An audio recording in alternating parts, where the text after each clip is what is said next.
Hey, you guys, it's Christina from the Purple Alphabet, and I'm doing something in this video I have never done before. This video is loaded with activities to do that are all heart-related, Valentine's Day, love-related, and they're all budget-friendly activities too. I went back in the Purple Alphabet archives, the vintage Purple Alphabet videos, and pulled together my favorite and put them all in this video. So there are so many ideas in here, and I picked the best of the best. So for this one, you're just gonna need some pom-pom. You're gonna go to the bathroom aisle where you're gonna find this. It's a toothbrush holder, but on the top there are these holes that are wide enough for fingers to do a pom-pom push. So that's our activity. So they're just going to take a pom-pom and then push it into one of the holes on the top. When they're done, this comes off and they can dump them back in there. If you need a more advanced activity, Dollar Tree just recently started selling these. They are wood numbers. You can paint these if you want, make them Valentine's themed colored. If you don't want to get these, you can use flashcards. You can even write the number on an index card or a piece of paper. This activity, you can just put the number here and they'd have to put that many pom-poms into the container. A very basic counting activity. You can encourage them to put 2 red and 3 white. 1, 2, 1, 2, 3. So now we have made a simple addition problem without them even realizing it. There is a Montessori counting activity and where they have the numbers 1 through 10 all the way down the side. And with these wooden numbers, you can do that. I'm just going to go to 5 for our example here. And then you can use the pom-poms to do each row. So 1 here.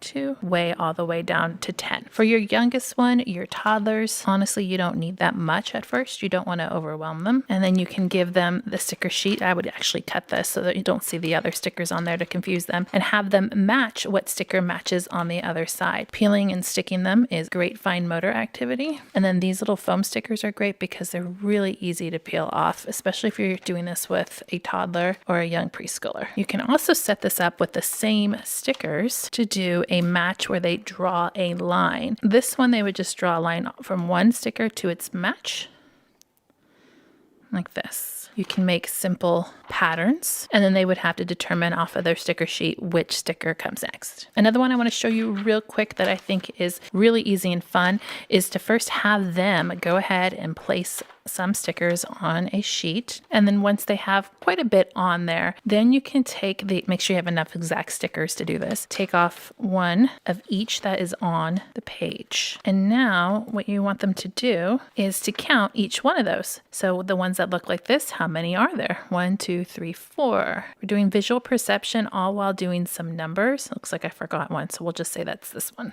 And then we have some heartfelt stickers, a huge package. There's 80 of them inside of here. And then what I'm going to do is take the clothespins, and if you notice these little hearts, they come in 3 different sizes in your package. So we have large ones in the 3 different colors, and then we have medium and small. This is going to get clipped on to my little cupcake holder here. Small, medium, and large, and you guessed it, this is a size activity. So I'm going to put a little container here with the rest of the hearts in a variety of different sizes. And then now what you have is a size sorting activity. You guys totally saw that coming, right? Where they can just sort all the heart stickers into the right container. I also want to mention that because you have 3 different colors here, you can also do a color sort match. These are a really popular find right now at Dollar Tree. They're the little burlap treat sacks.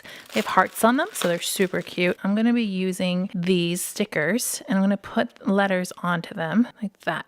If you're at Dollar Tree, get some white ones if you plan on doing this activity. So I went ahead and put letters on here for CVC words that would have the A in the middle. Take one of your bags. I'm going to put my A right here on my bag. Then when you have all of your letters done on all of your bags, you can just put your little hearts in here and you can have a whole set. Now what you do with the activity is that you would dump out all of your letters, turn the letters the right side. This is just a sample. Of course, you'd want to do the whole set, and then you'd use this A on your heart to create your words. Bat,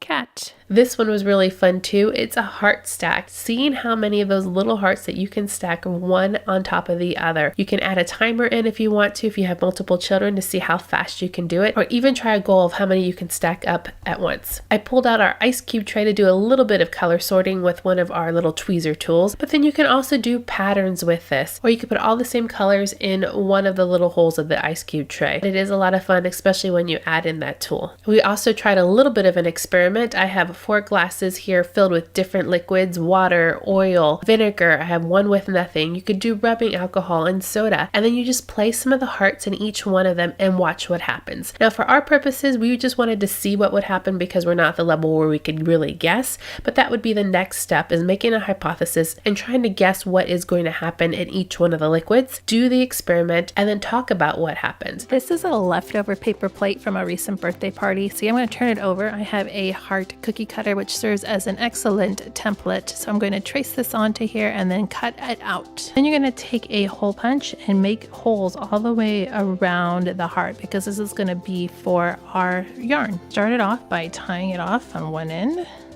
and then it's just lacing back and forth through the entire heart until you've made a pattern. And you can continue on until you have the web how you like it. You can go more, do different colors, but this is really great for fine motor. Cool, you can even hang this up as decor. You can get a piece of construction paper, cut out a heart, just like the last activity, punch holes along the perimeter. You can even have your child do this because it would be great for a fine motor exercise to punch holes. And then you can take your yarn.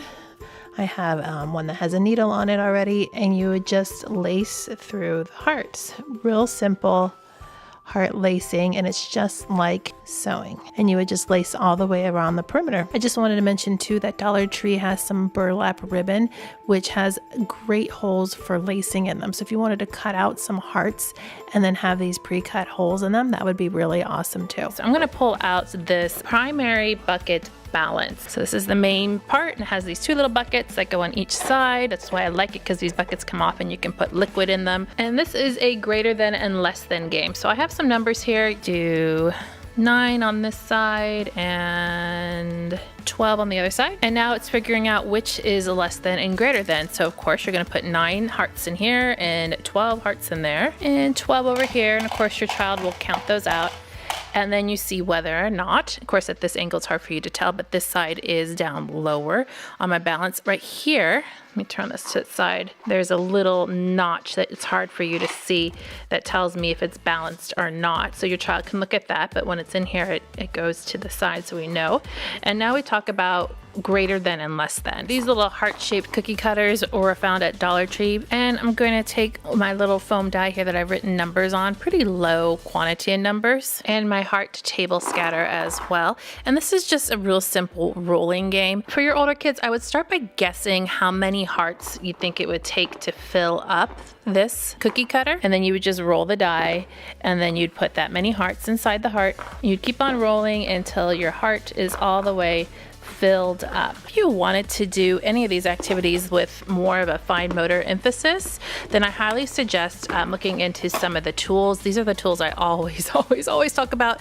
They're in my Amazon store because they're so great. I have 2 sets in here, and actually I think maybe 1 or 2 of the tools is not in this box, but you can do different kinds of fine motor activities with these. I'm going to bring out my Montessori 100 board. If you have the 100 board template that has the numbers on it, it would be even better. But anyway, this is using those heart table scatters to count to 100. So you would just start at the top of the board and do your counting. For each one that you put on, you count to 100. So this is 10 rows of 10 on this board, and you would just place them all the way to 100. This is 1-to-1 correspondence, which is great. Another fine motor activity, also counting and knowing your numbers, and then you can count by 10 if you wish to after that, all the way down. But all over Pinterest, I was seeing these little sheets and books of what I love. So I thought it would be so cute to even make this an annual thing, but inside have little prompts.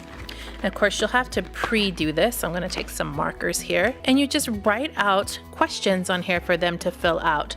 And it's kind of like a little fun time capsule that you could put away and bring out again, and they can decorate and they can color it. And you can get very creative on all the prompts you use. And so if you do this every year, you can see how the answers have changed and all the coloring has been changed too. If you like this style of video, let me know. I could probably do it again for Easter or summer activities and put them all together in one video. I'd love to know if you'd like to see that. Make sure to click subscribe to see more videos like this and give me a thumbs up to show your love.